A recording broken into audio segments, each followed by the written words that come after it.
Assalamualaikum warahmatullahi wabarakatuh. Nama saya Nura Bahar binti Hashim. Nombor matrik di 2019-108-7813. Nama penyelidik saya adalah Dr. Haji Zulkifli bin Haji Yaakob. Tajuk saya adalah pengajian bahasa Melayu dalam media maya dari aspek pertuturan pelajar Cina dan India. Pengenalan.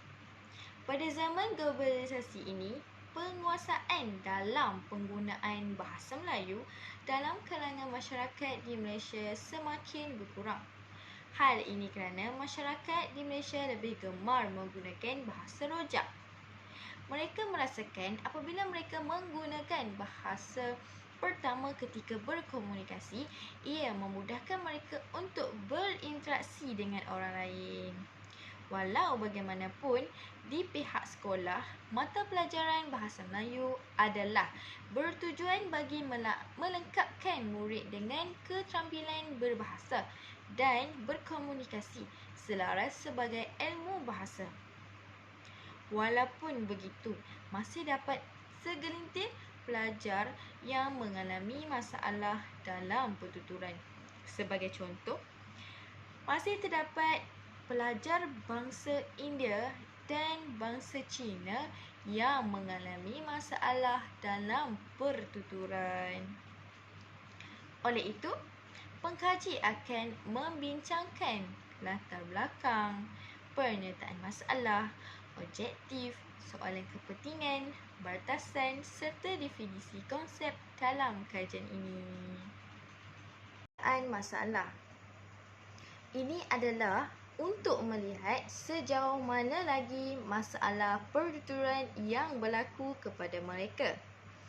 Selain itu, masalah pertuturan ini dapat dikenal pasti dengan diuji dalam subjek mata pelajaran bahasa Melayu.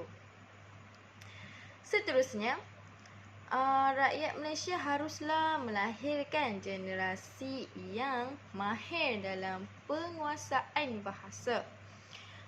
Selaras dengan keperluan sumber manusia yang berkualiti, amatlah diperlukan untuk memenuhi keperluan semasa. Dengan kata lain, apabila kita berjaya melahirkan generasi yang mempunyai tahap penguasaan bahasa Melayu yang mahir, yang elok, maka ia selaras dengan keperluan semasa bagi mencapai keperluan sumber manusia yang berkualiti. Oleh itu, kajian ini dijalankan adalah untuk mengenal pasti masalah pertuturan dalam kalangan pelajar Cina dan pelajar India. Seterusnya menyatakan punca-punca pelajar Cina dan pelajar India mengalami masalah pertuturan. Objektif kajian. Terdapat dua objektif dalam kajian ini. Yang pertama adalah mengenal pasti masalah pertuturan dalam kalangan pelajar Cina dan pelajar India ketika sesi pembelajaran secara maya. Manakala objektif yang kedua adalah menyatakan punca-punca pelajar Cina dan pelajar India ini mengalami masalah pertuturan ketika sesi pembelajaran secara maya. Kepentingan dalam kajian ini adalah untuk mengenal pasti kelemahan-kelemahan pelajar berbahasa Cina dan pelajar berbahasa India.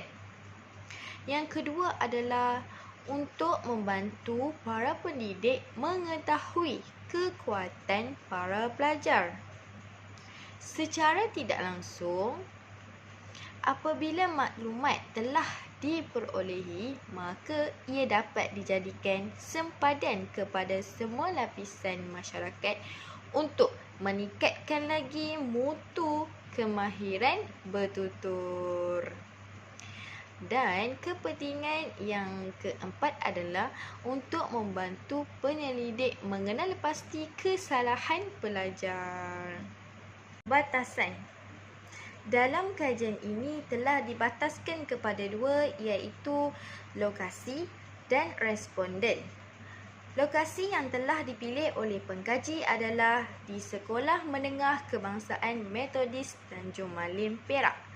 Manakala Responden yang digunakan adalah responden kajian yang dijalankan terhadap pelajar berbahasa Cina dan pelajar berbahasa India. Definisi konsep. Masalah bermaksud menurut Kamus Dewan edisi ketiga menjelaskan bahawa sesuatu yang memerlukan penyelesaian. Pengajian pula bermaksud usaha atau kegiatan belajar membaca. Dan bahasa Melayu merujuk kepada bahasa yang digunakan oleh majoriti yang berbangsa Melayu. Yang keempat, media maya. Media merupakan alat atau peralatan berkomunikasi, manakala maya merupakan sesuatu yang kelihatan tetapi tidak dapat disentuh. Seterusnya, pelajar. Pelajar adalah sesiapa yang sedang belajar. Cina pula bermaksud berketurunan daripada bangsa Han. Dan India bermaksud berasal daripada nenek moyang benua India. Kesimpulan. Pengkaji telah berfokuskan kepada masalah penguasaan pelajar Cina dan pelajar India dalam pertuturan bahasa Melayu di dalam kelas sejarah maya. Oleh itu, kajian yang lebih terperinci dilakukan terhadap masalah yang masih berlaku ini dalam pihak sekolah, seperti guru, pelajar dan sebagainya. Metodologi. Tujuan kajian ini dijalankan adalah untuk mengenal pasti dan menyatakan punca-punca pelajar Cina dan pelajar India mengalami masalah pertuturan bahasa Melayu ketika dalam kelas sejarah maya di Sekolah Menengah Kebangsaan Metodis Tanjung Malim, Perak. Oleh itu, pengkaji telah melakukan dua kaedah, iaitu kaedah pemerhatian dan soal selidik. Oleh itu, terdapat beberapa langkah untuk mendapatkan data dalam kajian ini.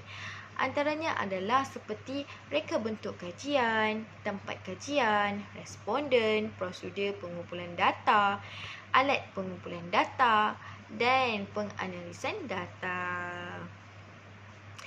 Sekian sahaja daripada saya. Sekian, terima kasih.